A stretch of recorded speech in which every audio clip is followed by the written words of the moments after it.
Olá pessoal, vamos começar mais uma aula, curso Matemática para a Vida. É o professor Senebaldo que está falando.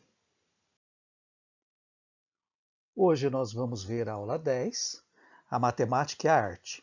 A intenção aqui é relacionar a matemática e a arte. E aqui eu já começo com duas pinturas, olha só para vocês verem. Essa tela aqui é de um pintor chamado Mondrian, tá? E olha só para vocês verem, aqui já fica claro, o uso da matemática, das formas geométricas, ele usa basicamente quadrados e retângulos nessa tela, e ele tem esse jogo de cores também, tá? Então aqui ele utiliza muito matemática, muitas formas geométricas. E a mesma coisa aqui nessa figura sem autor, um autor desconhecido, porém é uma figura que qualquer um de nós pode fazer. Esse desenho aqui, só para vocês terem uma ideia, ele é feito com compasso. Tá? Ele é fácil de ser feito e observem que aqui nós temos várias figuras geométricas. E novamente, nós temos aqui também esta combinação de cores, assim como Mondrian. Tá? Pessoal, antes de falar da matemática e da arte, nós temos que falar um pouquinho da história da arte, em todos os seus períodos. Tá? Então eu trouxe aqui várias ilustrações de cada um dos principais períodos da arte. A começar aqui pela pré-história. Os primeiros registros artísticos, vocês sabem que foram pintados nas paredes das cavernas, que retratavam, na verdade, o cotidiano dos povos da pré-história. Aqui numa fase mais adiante, nós observamos aqui que o homem, aqui ele já conhece a técnica de fundir os metais. Então você vê aqui uma figura provavelmente humana, e aqui você vê uma ferramenta, provavelmente uma arma. Mas observem que aqui, ele já tem inclusive essa noção, olha só para você ver, dessa parte redonda aqui de dentro, desse círculo. Tá? Então isso daqui são alguns exemplos da arte na pré-história. Tá? Bom, aqui nós já temos a arte na antiguidade, e aqui observem que eu já coloquei vários exemplos, porque a partir daqui o homem ele já domina várias técnicas. Aqui nós temos os afrescos, tá? Aqui nós temos a cerâmica, aqui nós temos a arquitetura, lembrando que dentro da arquitetura a matemática ela é muito importante e ela foi muito utilizada, tá? Imagine para vocês aqui a sustentação que é necessária, para aguentar todo este peso. Tudo isso é feito através de cálculos matemáticos. Aqui nós temos também as esculturas, tá? Elas têm que ter também proporcionalidade, tá? Que nós vamos ver mais para frente. E aqui nós estamos vendo aqui também, tá? Uma pintura pérsia, tá? De onde é hoje, tá? O Irã, tá? Que é o antigo povo persa. Então eles também já tinham uma arte desenvolvida, mas observem que aqui, por exemplo, essa figura é uma figura bidimensional. Pessoal, aqui nós temos arte medieval, no período medieval, para quem se lembrar em história, é conhecida como a Era das Trevas. Então a gente observa aqui que as artes nesse período elas se destacaram principalmente em relação a contextos religiosos. Tá? Aqui nós temos os vitrais das catedrais, principalmente na região da Europa e do Oriente Médio. Tá? E aqui, por exemplo, nós temos um afresco. Normalmente esses afrescos, eles são pintados em paredes, em alguns casos algumas pinturas em tábuas. Tá? E aqui você percebe que eles ainda não têm uma técnica muito bem elaborada, por exemplo, de perspectiva. Então você pode perceber aqui, por exemplo, que aqui é a representação da Santa Ceia, e aqui você tem a toalha da mesa. E percebam aqui que é a mesa, mas parece até que é uma vestimenta deles. Então vocês percebam aqui que eles já têm uma técnica de cores, mas eles ainda precisam desenvolver vários elementos que só posteriormente, no próximo período, que vai ser desenvolvido. Pessoal, agora nós vamos ver a arte renascentista. Aqui nós temos o Renascimento. Como o próprio nome diz, a arte ela renasce, tá, nesse período. Tá? Depois de um longo período, que ela esteve bastante esquecida, que foi a Idade Média, o Renascimento ele faz com que ela aflore novamente. E aqui nós temos um exemplo clássico, tá? Essa obra é uma obra de Michelangelo, ela está pintada no teto da Capela Sistina, é um afresco, e aqui você já vê vários elementos bem diferentes do que nós víamos no período medieval. Então aqui você já vê a ideia de perspectiva muito mais aflorada, né? As cores são mais claras, mais suaves, tá? Então aqui a gente vai ver um período onde a arte começa a ter um caminhar diferente. Essa aqui também é uma figura onde a gente pode perceber, né, os elementos de matemática, da proporcionalidade, né, você já vê profundidade, olha só para vocês verem, então eles já têm esse conceito, eles já dominam essa técnica, e essa tela ela não foi colocada à toa, ela é um Botticelli, tá? Também um artista muito famoso do Renascimento. Aqui nós temos, tá? Também do Renascimento, a considerada Mona Lisa dos holandeses, tá? Uma gravura, uma pintura do Johannes Vermeer, ele é um pintor holandês. Olha só para vocês verem a expressão da moça, olha o jogo de luz, né? Observem, né, como o rosto dela foi clareado, tá? Tem até um filme que fala a respeito dessa obra. Essa obra se chama A Moça do Brinco de Pérolas. O filme é muito interessante e é uma história verídica. E aqui nós temos, olha só para vocês verem, essa daqui é uma escultura, também de Michelangelo, tá? Ela está no Vaticano. Então, olha só para vocês verem a dramaticidade, se chama Pietà, tá? Então, olha só para vocês verem, né? Como aqui eles já têm técnicas também bastante avançadas em relação à arte, em relação à escultura. E aqui eu não poderia deixar de falar, e eu nem coloquei aqui, tá? A Mona Lisa, né? Porque todos já conhecem, tá? Do Leonardo da Vinci. Nós não podemos deixar de citá-lo dentre os grandes artistas do Renascimento. Por quê? Porque além de grande artista, de ter desenhado, né, a Mona Lisa, dentre outros, né, ele foi também, olha só para vocês verem, todas essas supostas invenções, né, porque na verdade todos esses desenhos, essas maquetes, ele fez. Olha só para vocês verem, um tanque de guerra, tá? Esse daqui é um protótipo de um avião, um suposto helicóptero, né? Algumas guilhotinas, tá? Então, um gênio do Renascimento, um gênio porque ele era completo, ele era pintor, ele era arquiteto, né? Ele dissecava cadáveres para descobrir todas as facetas do corpo humano. Então, nós não podemos deixar de falar do Leonardo da Vinci dentro do Renascimento. E aqui, ó, olha só para vocês verem, para finalizar, né, o Renascimento, a gente não pode deixar de mostrar também, essa aqui é uma reprodução da Santa Ceia, tá? Também do Leonardo da Vinci, tá? Essa daqui, ela é a original, porém ela está toda retocada, tá? Essa tela aqui também é um afresco, tá? Ou seja, está pintada em uma parede de uma igreja, tá? E esta parede, ela se encontra na cidade de Milão. Tá? Também tem uma história muito interessante, tá? Para que isso não fosse destruído durante a guerra, só para vocês terem uma ideia, né?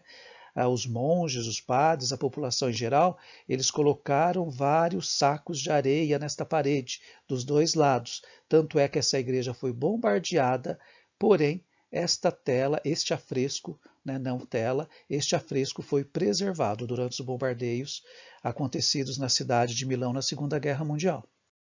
Bom, aqui nós temos um pequeno exemplo, né? Agora nós vamos falar sobre a chamada arte contemporânea. Aqui nós temos uma pintura de Renoir. Percebo, né, que em relação às outras pinturas vistas, por exemplo, né, no Renascimento, observem como a pincelada já muda, né? Já é um outro tipo de pintura, né?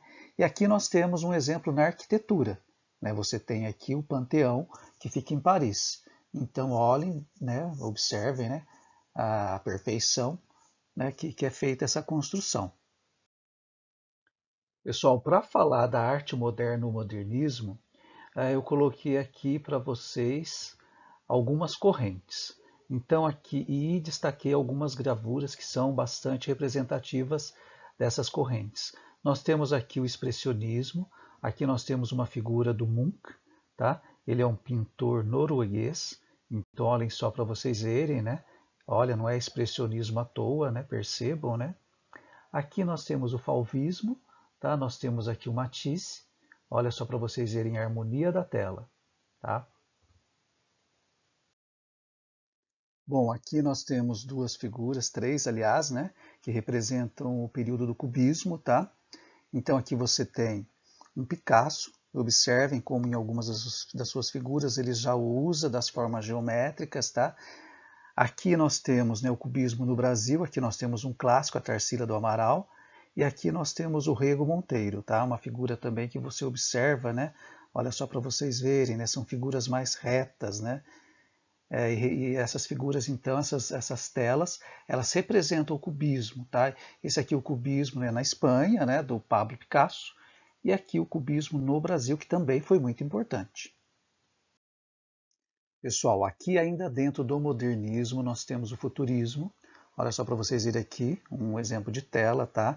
É do Fortunato de Peró, tá? Um artista americano. Olha só para vocês verem, ele usa ainda, né, aqui vários tipos de elementos ligados à matemática, formas geométricas, mas percebo que tanto no futurismo quanto no surrealismo, né, aqui nós temos um Salvador Dalí.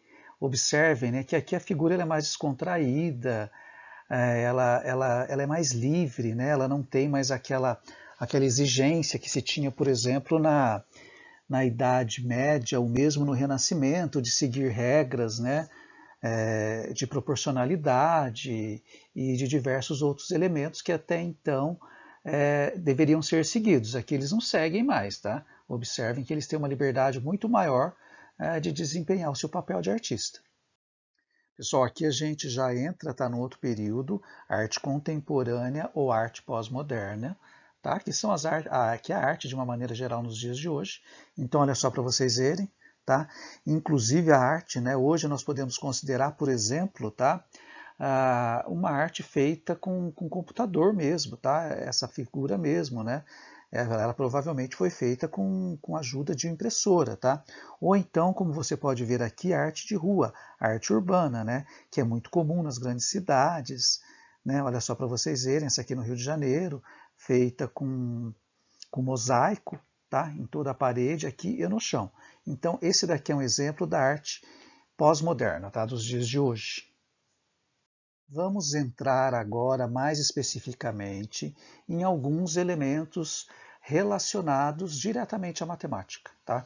Que são importantíssimos na realização dos quadros, né? Para quem quiser aprender a desenhar, por exemplo, tá? Você não precisa ser um grande artista para fazer este tipo de figura, por exemplo, desde que você saiba as técnicas de como fazer um desenho que tenha perspectiva. O que é essa perspectiva? Essa ideia, olha só para vocês verem, de profundidade. Olha só para você ver, então o que você tem aqui? Você tem a linha do trem e ela vai afunilando até chegar no túnel. Aqui você tem a parte da frente de uma rua, onde um observador está, e é exatamente assim que nós vamos enxergar, tá? A rua lá no final, como se os prédios lá no fundo fossem menor. Isso se chama perspectiva, tá? Então vamos ver um pouquinho, tá? Só uma ideia básica de como fazer esse tipo de desenho. Bom, pessoal, para você desenhar uma figura, um desenho com perspectiva, basta numa folha branca você colocar o que nós chamamos de ponto de fuga. Olha só para vocês verem. Você pode colocar essa linha na horizontal, mas o mais importante são essas chamadas linha de fuga, tá? Então, olha só para você ver o que aconteceu aqui, sempre respeitando esta linha de fuga. Você vai desenhando prédios, por exemplo, aqui prédios do mesmo formato, porém você vai perceber que eles vão ficar de tamanhos diferentes, né? Porque você tem essa ideia de profundidade. E a mesma coisa aqui com estas árvores, né? Então, olhem só para vocês verem como é fácil.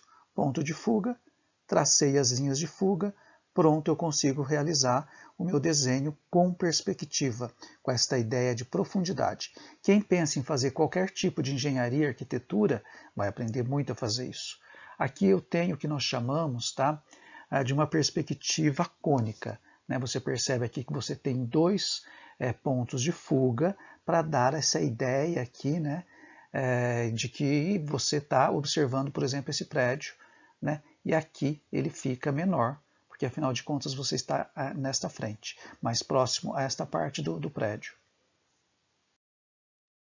Pessoal, agora nós temos aqui uma outra ideia, a ideia de simetria, que também é extremamente fácil. Eu coloquei aqui um exemplo da borboleta, que ele é muito fácil. O que é simetria? Simetria é quando você passa um ponto imaginário, como nós fizemos aqui com essa borboleta, exatamente no centro da borboleta, dividindo essa borboleta em duas partes exatamente iguais, tá? Se a borboleta fechar essa asa, fechar as asas, elas vão se fechar exatamente no mesmo lugar. Tá? Se isso acontecer, significa que há simetria, uma simetria perfeita. Tá? Agora aqui, olha só para vocês verem, eu tenho aqui algumas figuras simétricas. E esse traço aqui, por exemplo, a gente chama de eixo de simetria. Então observem que em algumas figuras eles têm mais eixo de simetria que outros. Vamos começar aqui pelo triângulo, olha só para você ver. O triângulo ele só tem esse eixo de simetria. Por quê? Porque se eu passar essa linha imaginária aqui, essas duas partes serão iguais. Mas se eu passar uma linha imaginária aqui, essas duas partes não serão iguais. Agora aqui você tem, por exemplo, uma circunferência, um círculo. Olha só para vocês verem, né? 2, 3, 4 eixos de simetria. Tá? Então, se eu dividir essa aqui em duas partes, se eu fechar, né? Se eu dobrar essa circunferência, ela vai fechar certinho aqui dentro. A mesma coisa aqui com este quadrado. Tem todos esses eixos de simetria. Pense aqui no nosso rosto, tá? Mas a gente vai ver mais para frente. Mas se você passar um eixo de simetria aqui no seu rosto, o que você tem deste lado, você tem deste. Mas se você passar aqui, não é um eixo de simetria. E essa figura aqui é uma figura não simétrica, que pode acontecer. Se eu passar um eixo de simetria aqui, se você prestar bem atenção, você vai ver que ele não vai encaixar certinho lá do outro lado. A mesma coisa aqui. Tá? Então essa aqui é o que nós chamamos de figura não simétrica. Aqui nós temos então um exemplo de simetria, né, no nosso rosto, na nossa face. Lembrando que nós não somos 100% simétricos. Tá? Se você medir o seu olho, se você medir a sua sobrancelha, você vai ver que tem algumas pequenas diferenças. Tá? E elas são até necessárias. Se o nosso rosto fosse 100% simétrico, tá, ele seria muito estranho. Tá? Procurem algumas figuras na internet que mostram essa simetria de 100% no rosto. Né? Não seria legal para nós. E aqui nós temos, tá, também essa ideia de simetria no nosso corpo humano. E aquilo que eu falei para vocês. Se você passar esse eixo de simetria aqui, tá, você divide o seu corpo em duas partes relativamente iguais, considerando algumas pequenas diferenças. Tá? Você pode olhar para a sua mão e para a outra mão, você pode perceber algumas diferenças entre uma e outra. Mas elas vão conseguir se encaixar. Mas se você passar um eixo de simetria aqui, não existe. A mesma coisa aqui no rosto. Pessoal, aqui nós temos um pouco a ideia de proporcionalidade. Tá? Dentro da matemática, para que a gente encontre proporcionalidade, existem alguns critérios. Nós podemos falar, por exemplo, que esses dois barcos eles são semelhantes. Por que semelhantes? Porque eles não são totalmente iguais, porque os tamanhos são diferentes. Porém, se você prestar atenção neste triângulo, ele é semelhante a este e essa figura é semelhante a esta. Quando a gente fala em proporcionalidade, olha só para vocês verem, ó, 1, 2, 3, 4. 1, 2, 1, 2, 1. Vocês conseguem perceber? Aqui eu tenho 4, aqui eu tenho 2. Aqui eu tenho 2, aqui eu tenho 1. Ó, 1, 2, 3, 4, 5, 6, 7, 8. Então aqui eu só posso ter 4. Percebam que então o tamanho deste barco menor é a metade do maior. Tá? Então se aqui eu tenho 2, aqui eu vou ter 1. Se aqui eu tenho 4, aqui eu vou ter 2. Então esta é a ideia de proporcionalidade. As figuras elas têm que ser semelhantes, tá? Elas têm inclusive que ter os mesmos ângulos e também seguir essa regra matemática. Se aqui eu tenho 4 e aqui eu tenho 2, né, vamos imaginar aqui 4 metros e aqui 2 metros, então, aliás, aqui 4 metros, aqui 2 metros, ou seja, aqui a metade, em todas as outras dimensões, eu também tenho que ter a metade, tá? Em todas as outras dimensões. Tá? Também é uma regra para que se tenha proporcionalidade. A mesma aqui nessas duas figuras. Tá? Você tem duas casas que elas são semelhantes, elas não são iguais porque os tamanhos são diferentes. Aqui a proporcionalidade no rosto humano, tá? Então olha aqui para vocês verem, tá? Então aqui tem algumas divisões, tá? Mas aqui eu só vou deixar aqui para vocês verem e quem tiver um pouco mais de interesse, tá? Tente se aprofundar. Quem gostar de desenho, olha só para vocês verem como é importante saber essa relação de proporcionalidade do rosto humano para, por exemplo, você não desenhar uma boca ou aqui uma distância entre o nariz, né, o finalzinho do nariz aqui e o queixo, que seja desproporcional às demais partes do seu rosto ou do rosto da figura que você está pintando. Então observem que aqui você tem 1/3 do tamanho total do rosto, aqui 1/3 e aqui 1/3. É como se eu pegasse o rosto inteiro e dividisse ele em 3 partes. Esta parte de baixo, essa parte central e a parte de cima a partir da sobrancelha, tá? Então é muito interessante. Quem se interessar um pouco mais, quem gostar de desenhar, procure saber mais a respeito de proporcionalidade no corpo, no rosto humano e também no corpo humano.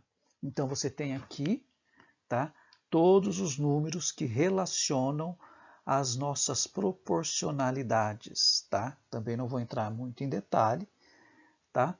Porque é uma aula mais para despertar a curiosidade de vocês, mas também é muito interessante, principalmente para aqueles que se interessam por arte e por aqueles que querem aprender a desenhar. Pessoal, eu trouxe aqui para vocês verem algumas figuras que representam os fractais. Esses fractais, eles são padrões matemáticos infinitos apelidados, tá? De impressão digital de Deus. Tá? É um apelido que se deu. Por quê? Porque são formas encontradas na natureza. Tá? Então, muitas vezes, por exemplo, você se depara com esse tipo de figura, por exemplo, nas galáxias, por exemplo, em alguma região que tenha água, ou mesmo nas nuvens, tá? Ou mesmo no sistema nervoso, ou a formação das nossas células, são todas consideradas figuras fractais. Elas são figuras geométricas, porém elas não são consideradas figuras geométricas clássicas, tá? Aqui eu tenho alguns outros exemplos de fractais, tá? Olha só para vocês verem. Também quem se interessar, pesquise um pouco mais. São muito interessantes e, volto a repetir, são figuras geométricas não clássicas encontradas na natureza. Existe um ramo da matemática que estuda só os fractais. Olha aqui para vocês verem. Então aqui você tem um fractal formado num espelho d'água. E foi isso, pessoal. Espero que vocês tenham aprendido com esse curso. Espero que vocês tenham entendido que a matemática ela é importantíssima para a nossa vida e ela não serve só para cálculo, tá? Ela serve também para que a gente aprenda a pensar de uma maneira melhor, de uma maneira mais racional, e ela está ligada em todas as áreas do conhecimento. Eu agradeço aqui a Haskell por ter dado esta oportunidade e espero que vocês tenham gostado, tá? Então é isso. Um abraço a todos.